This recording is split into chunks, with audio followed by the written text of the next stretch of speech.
Tara na, punta tayo sa lugar na napapalibutan ng mga magagandang bagay.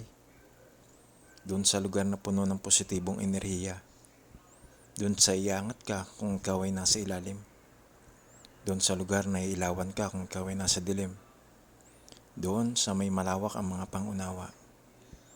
Doon sa masaya din sila kapag ikaw ay lubusan ng nakarating sa iyong mithiin. Alam mo ba kung saan mo ito matatagpuan? Siyempre sa iyong pamilya, sa loob ng inyong tahanan, kay tatay, kay nanay, asawa, anak, kapatid, kasama ang mga taong alam mong nagmamahal sa iyo.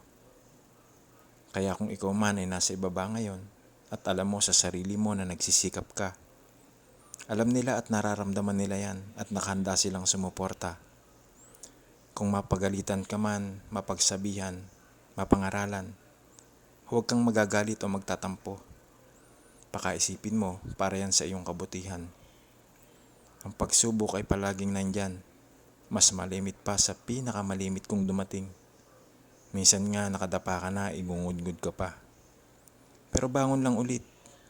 Huwag kang susuko. Kayang-kaya mo yan.